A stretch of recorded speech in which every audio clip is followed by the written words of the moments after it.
Obviously, there's a huge emphasis on compliance from a cryptocurrency standpoint with respect to the SEC and to a lesser extent to the CFTC, but the one government agency that's really put forth the most guidance, if you will, would be FinCEN.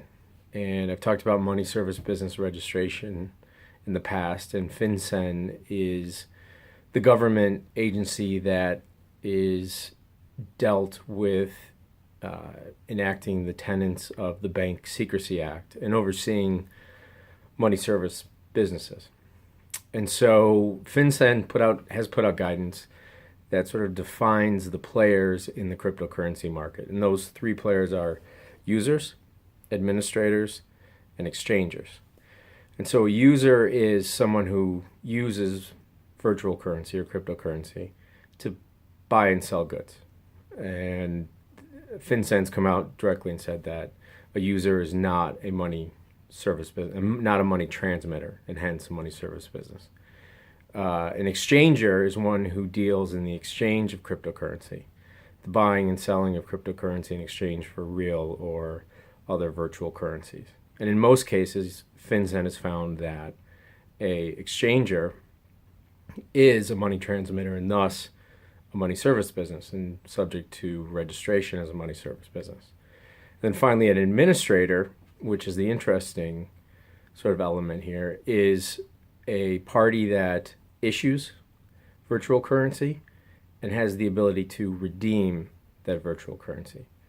And in most cases, FinCEN has found that an administrator is, in fact, a money transmitter and thus a money service business, or required to register as a money service business. And that's a weird implication or important implication for ICO companies because they are obviously issuing cryptocurrency. But the caveat or sort of the tenet where I think most ICO companies fall out of the definition of a administrator is that most ICO companies don't have the ability to redeem their cryptocurrency, right? They issue it, but they don't redeem it.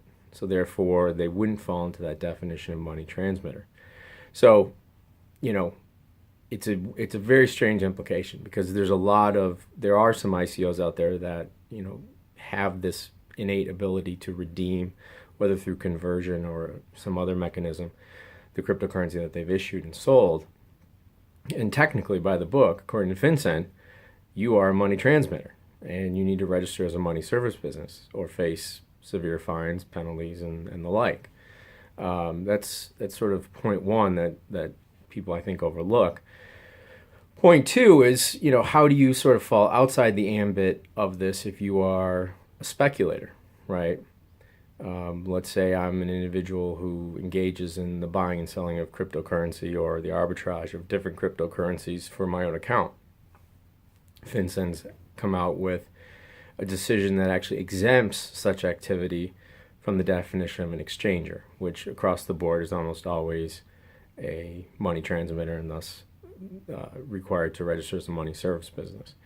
So, there's a great emphasis on the SEC and where the SEC is going to fall, and to some extent the CFTC. And that's valid. That's super valid because ultimately that's cryptocurrency in a large part is a function of an ICO and raising capital for businesses, right? And so the question becomes, are we engaging in offerings of securities?